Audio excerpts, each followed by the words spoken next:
artikel Kristen dengan judul "Mengapakah perlu dibaptis ulang?". Banyak orang mempertanyakan tindakan pembaptisan terhadap orang yang sudah pernah dibaptis. Kata Anabaptis memang mempunyai arti baptis ulang. Namun sesungguhnya bukan baptis ulang melainkan dibaptis secara alkitabiah karena baptisan yang diterima sebelumnya salah sehingga sesungguhnya orang tersebut belum dibaptis. Mengapakah bisa ada pembaptisan yang salah yang dianggap sesungguhnya orang tersebut belum dibaptis? Sebelumnya kita perlu tahu bahwa baptisan yang Tuhan kehendaki itu yang bagaimana. Yang pertama, pembaptisan harus terhadap orang yang telah bertobat dan percaya. Kata Yohanes Pembaptis bahwa dia membaptis mereka sebagai tanda pertobatan. Tidak mungkin tanda pertobatan dipakaikan pada orang yang tidak bertobat. Dan bukan hanya bertobat, melainkan juga harus sudah percaya kepada Yesus Kristus. Tanya Sida-Sida kepada Filipus, apa halangannya dia dibaptis? Apa syaratnya dia dibaptis? Jawab Filipus, jika Tuhan percaya dengan segenap hati. Berarti selain bertobat perlu percaya dengan segenap hati. Mustahil seorang bayi 1 minggu bisa bertobat dan percaya dengan segenap hati. Baptisan bayi itu sesuatu yang sangat salah yang dipertahankan berabad bahkan beribu tahun. Mengapa sangat dipertahankan? Dan siapa yang sangat mempertahankannya? Mengapakah mereka membakar hidup-hidup orang yang cuma mengkritik pembaptisan bayi?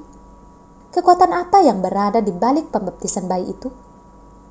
Orang yang berhikmat pasti tahu siapa di balik semua kekejaman itu. Yang kedua, pembaptisan harus dengan cara yang benar. Baptiso itu artinya masuk ke dalam air.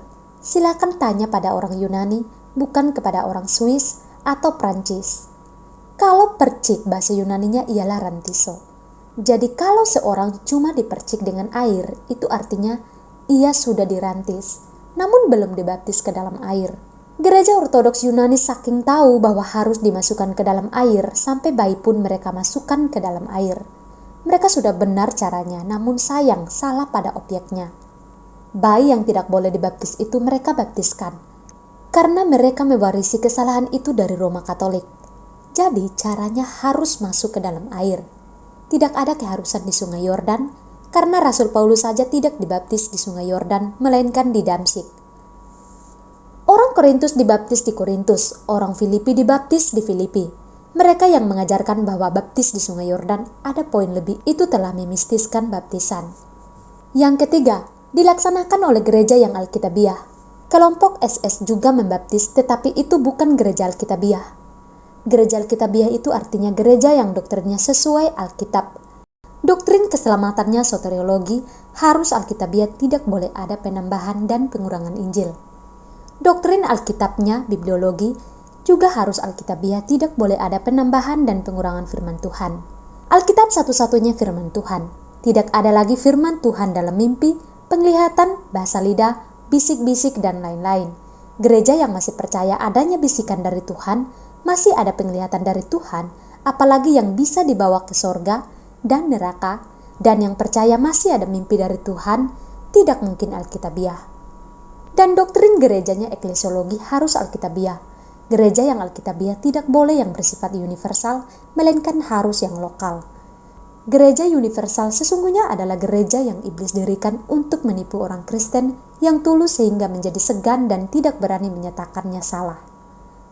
Sebuah gereja bisa disebut gereja alkitabiah apabila 3 doktrin utama kekristenan yaitu soteriologi, bibliologi, dan eklesiologinya sesuai Alkitab.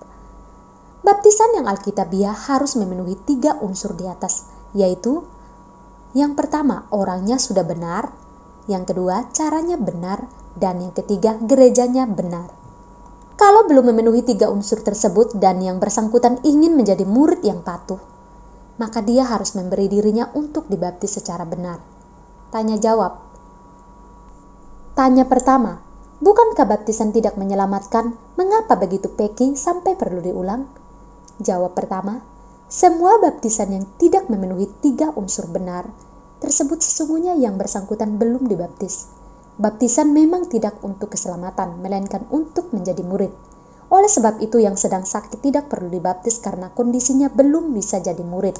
Tunggu dia sembuh dan kondisinya sudah bisa jadi murid, barulah dia dibaptis.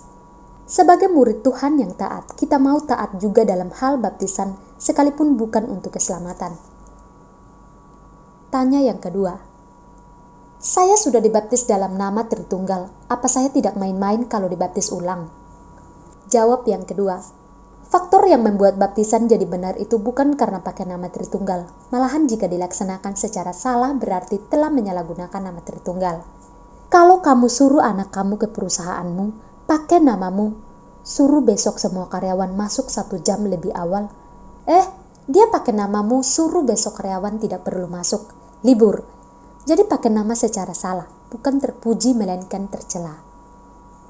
Tanya yang ketiga, apakah bayi itu perlu dibaptis? Jawab yang ketiga, karena baptisan bukan untuk masuk surga, maka bayi tidak perlu dibaptis. Bayi dan mereka yang lahir idiot, yang Down syndrome, mereka pasti masuk surga karena dosa Adam telah diselesaikan Kristus. Bayi adalah kelompok orang yang belum berbuat dosa dari kesadaran diri mereka. Mereka langsung menerima khasiat penebusan Kristus tanpa perlu bertobat dan percaya. Roma pasal 5 ayat 18-19. Masih mau bertanya?